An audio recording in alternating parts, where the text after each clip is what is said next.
This is the Final Word podcast, and I'm your host, Otis Moss III. And today we have the extraordinary honor to interview and speak with none other than Reverend Dr. Stephen Carter. He's our Men's Day speaker and just did a tremendous job at our 7:30 a.m. service. Pastor Carter is a graduate of the amazing Morehouse College in Atlanta, Georgia, along with the Duke Divinity School, and has done a tremendous job at the Mount Erward Church, and he's also an author. And so we welcome none other than Dr. Carter to the Final Word podcast. Man, I'm happy to be here. I am happy to be here. Well, we're delighted that you're here, man. And I first want to ask you, when was your call to ministry? My call to ministry took place in 1994.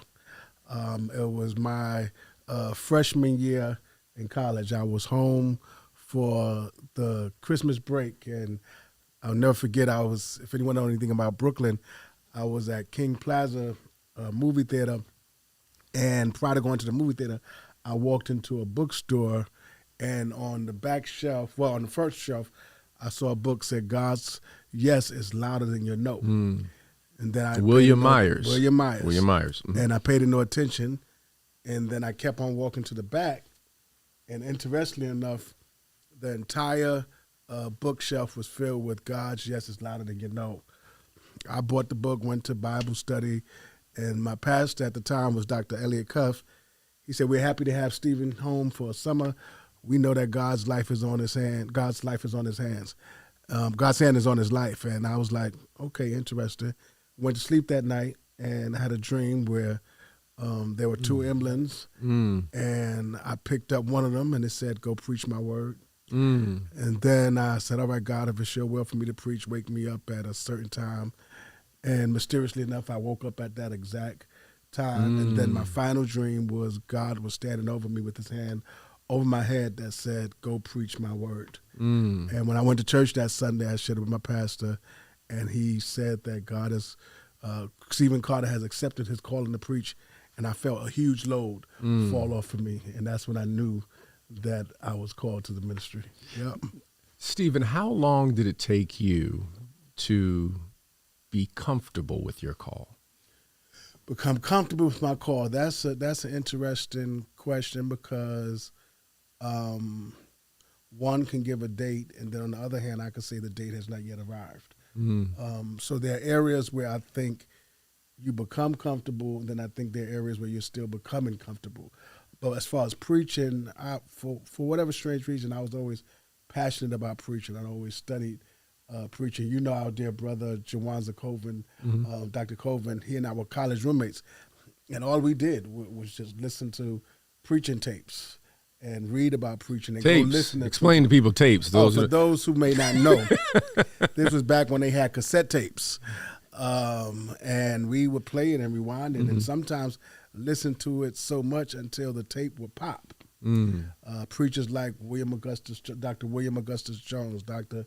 Charles Adams, Hillcrest Adams, and Dr. Otis Mars, and so many others that we would listen to. And I was just passionate about preaching.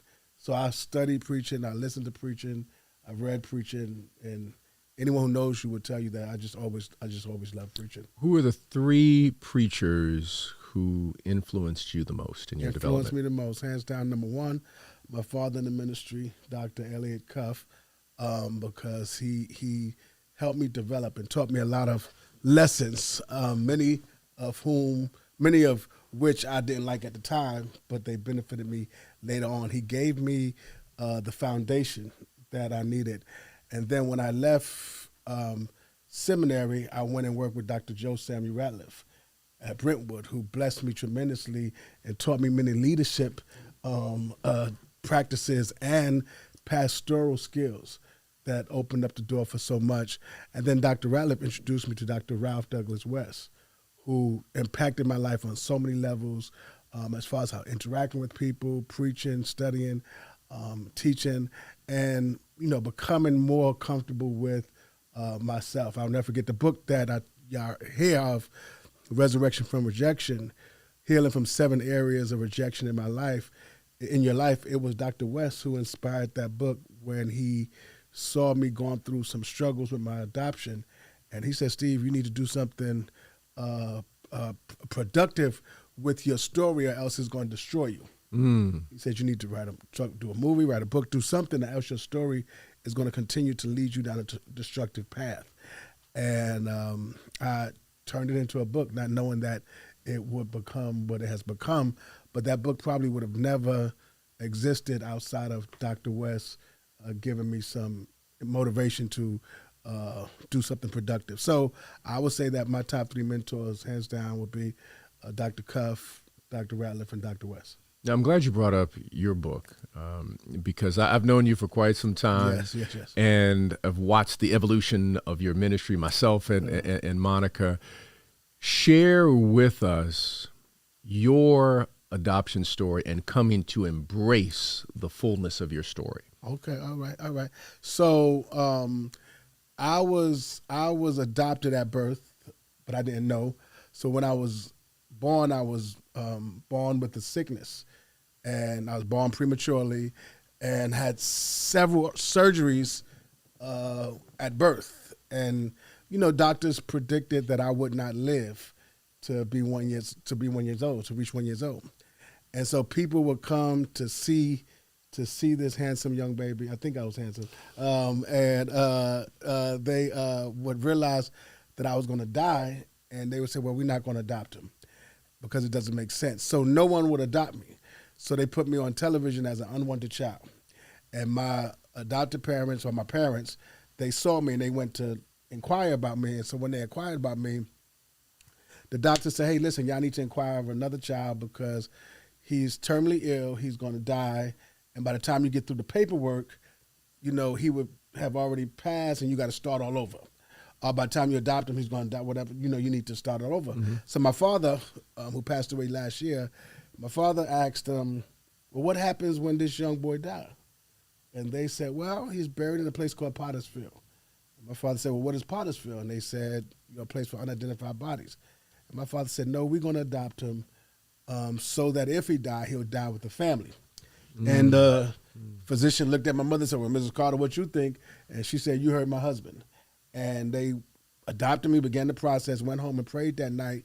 And the doctors called him and said, we don't know what happened, but this baby is now breathing on his own and blah, blah, blah, blah. And, I just turned 49 last month, and they said I was going to die before I reached the age of 1. I really believe that my survival was connected to the love that I received from my parents when they came and gave me hope. Mm-hmm. But I didn't know I was adopted, so all my life, my cousins would tell me I was adopted. They would tell me I was dropped off by UPS and all this other stuff. But family.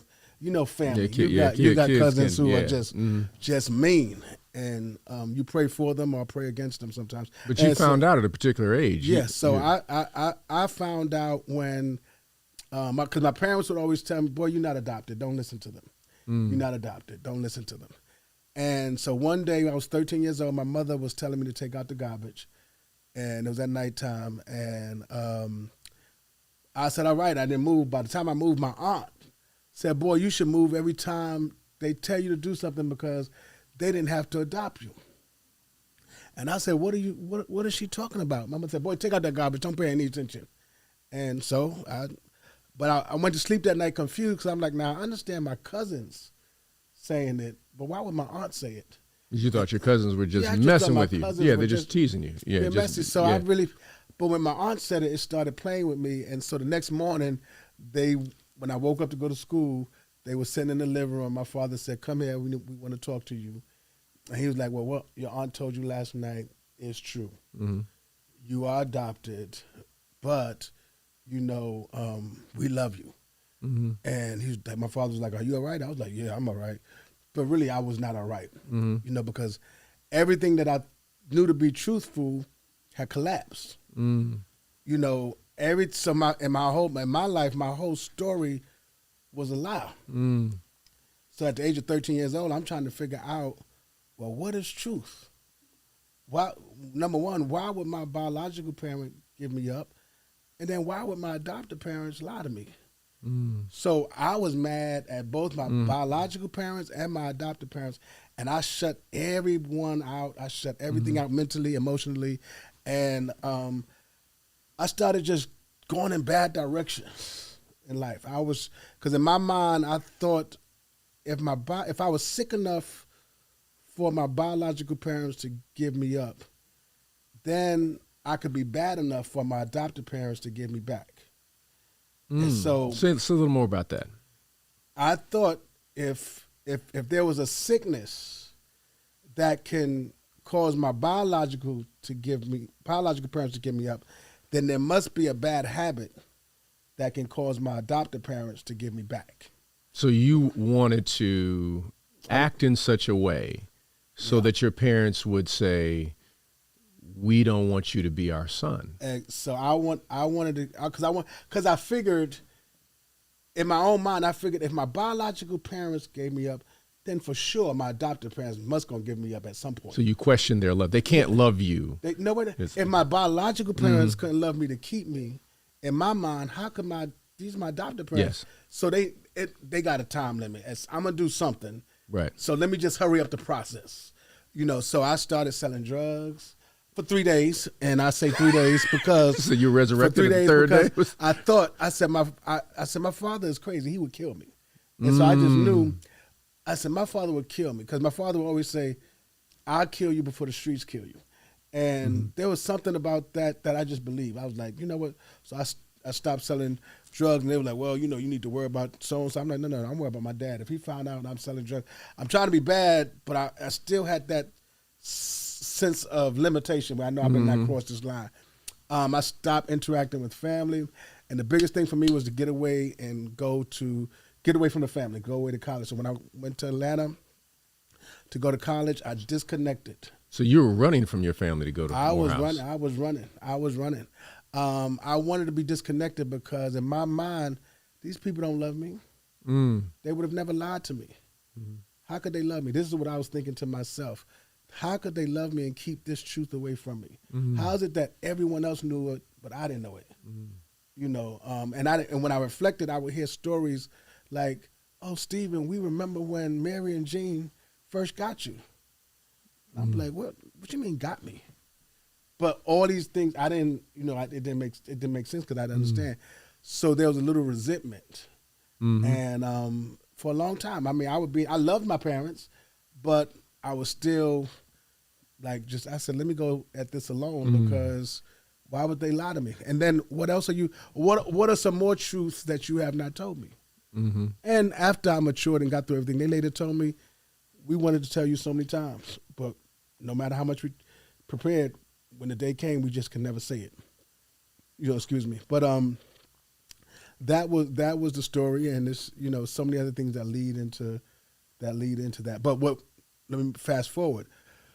What led to the book was when I returned to New York City as pastor, I came in contact with someone who found their parents, and I decided, let me go try to find mine.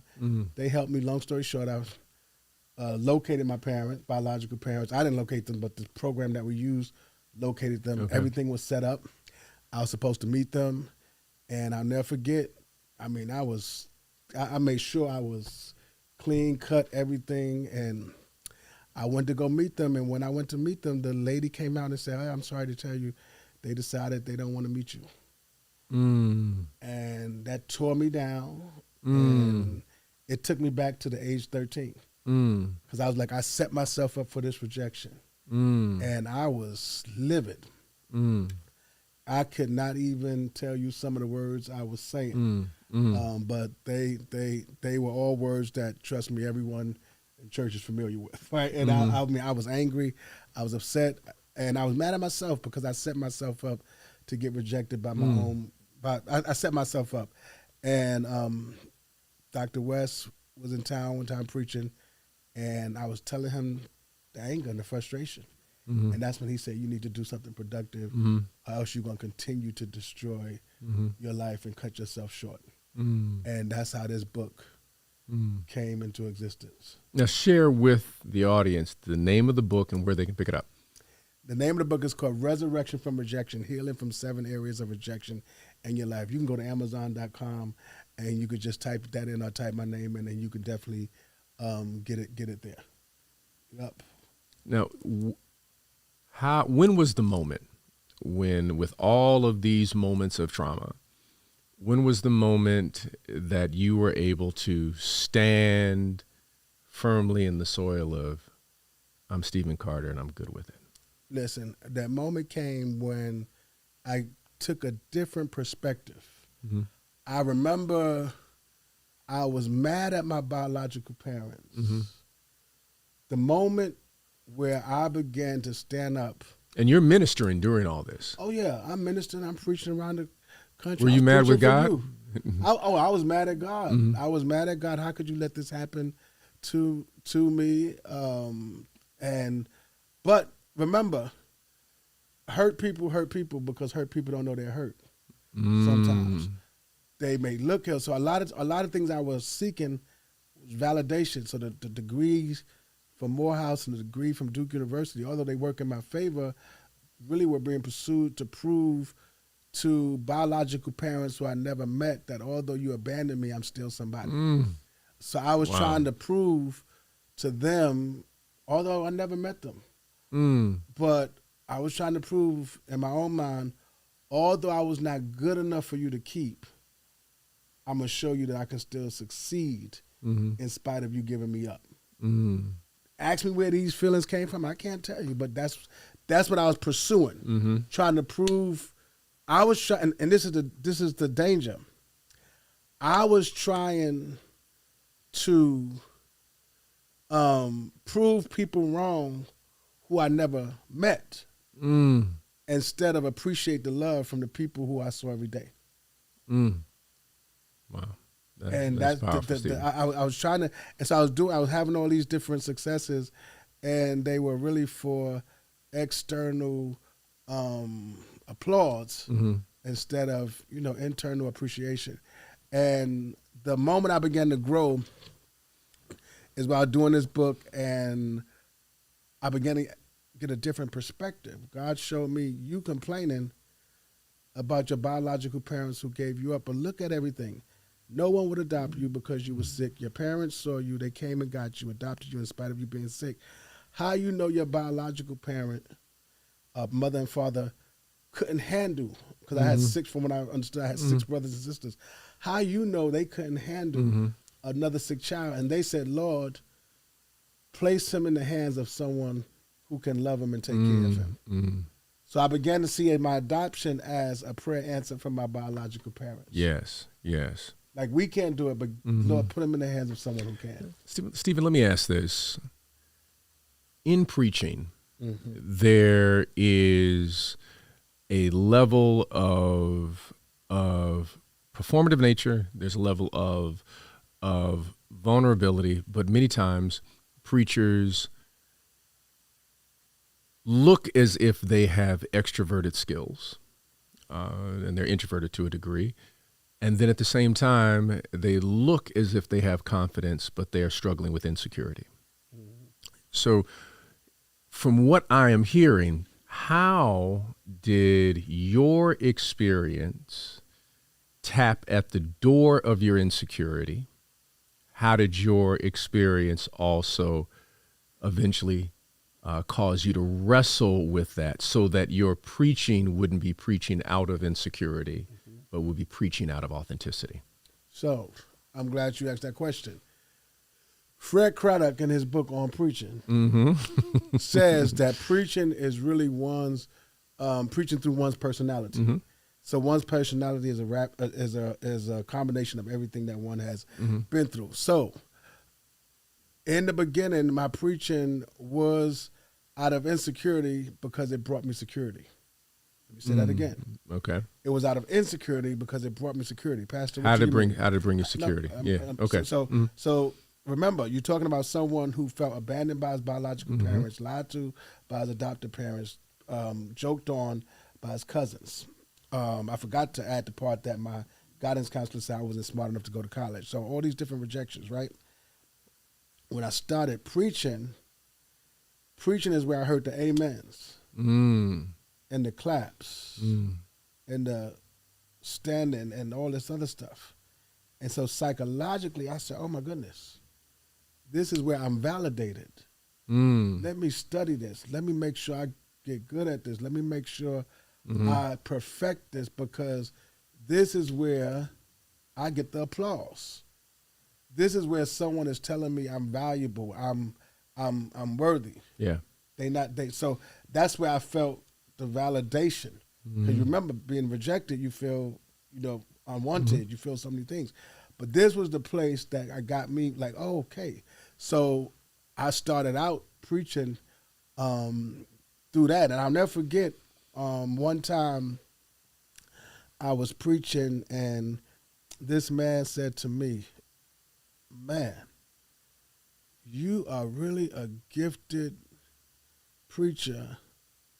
And he said, I can't wait to see what you do when you've really been through something. Wow. And I was like in my 20s at the time, like, he said, you preaching now through talent. He said, I can't wait to hear you when you preach through experience. I never understood it. And through many experiences, some of the experiences I've been through, I love preaching because it transformed from preaching to impress to preaching to impact. Because a lot of times when we don't know anything, we preaching to move the crowd versus preaching to make the crowd think and move the crowd internally and spiritually. How do we help people? And so that came as a result of going through the many things that I've been through, the divorce, the death of my father, so many different things I've been through, sicknesses in and out of the hospital. And when you get through all of that, it's like, and you see God bring you through that. Now I'm not preaching based upon just information and ability through articulation. I'm preaching based upon experience. Like, no, I even if you don't say amen, I'm still going to preach because it's not based upon your applause. I'm preaching. I'm trying to make sure people hear what God is saying.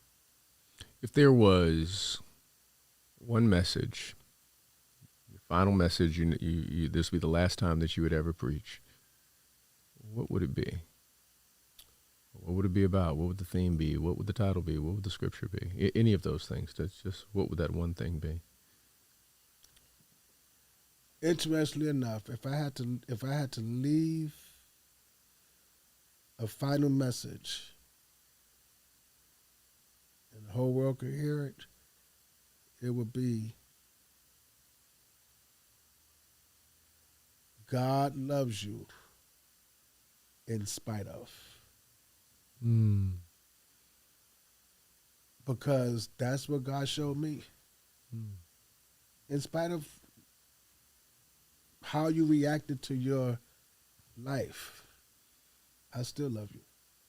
In spite of all the wrong decisions you made because of experiences in your life, I still love you. In spite of all the people you hurt as a result of your own pain because you didn't know how to handle it, I still love you. Not only do I still love you, but I still use you. And that's why it's never about us, because none of us are qualified to be used by God. And what I discovered is that if you allow God, and I don't know who's listening, but someone is listening, and I want you to know that if you allow God, God can take your pain and turn it into your purpose. But in order for God to take your pain and turn it into your purpose, you have to be willing to submit to his process. And I think that can take anyone to a whole nother level in life. Well, I've been asking this question when I interview people, and it's one question I love to ask, and this will be our last question. If there was a song or a band or a genre of music that would encapsulate the ministry of Stephen Carter, what would it be? Oh, my goodness. It would probably be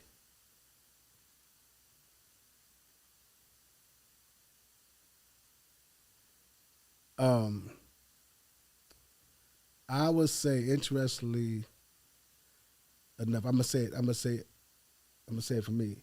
It would probably be, and I'm gonna explain it. It would probably be reggae music. Okay. Wow, I'm speaking from my perspective. Reggae music, because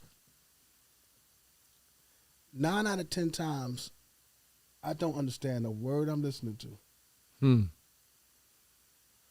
but I enjoy the music. I enjoy the sound. I enjoy the cadence. I say that to say, when I look back over my life, when I look back over my ministry, there have been many times where I don't understand the sound. I don't understand what's being said. I didn't understand what God was telling me. But I enjoyed how he allowed it to flow. And it kept me going, although I couldn't fully understand. I had to keep on dancing in faith and watch God unfold. And I want to share with someone who's listening, there are going to be times where you don't hear God as clearly as you want, and God is not going to be as specific. But he's still going to place certain beats in your life to keep you moving. And every now and again, kind of like reggae, they'll say something and you'll be like, I heard that. I heard that word. I heard that word. And that's how God has continued to bless, to move my ministry, where I don't always understand everything. But every now and again, I'll hear something that confirms I'm on the right path. And then go back to listening, not hearing, but then I'll hear something else that confirms. Keep on dancing. Stephen Carter, thank you so much for being on the Final Word podcast. We ask that you would share this podcast with your family and with your friends, and also go to Amazon and pick up Resurrection from Rejection, and you can follow me at Stephen Carter NY on social media. And don't follow on Instagram, because he only checks it like once every other month. No, once a month. Yeah, once a month. That's about it. But we thank you so much for being with us today, and Stephen, thank you so much for being with us. Bless you. Bless you. Final Word podcast. Bless you. Thank you. I always love being here.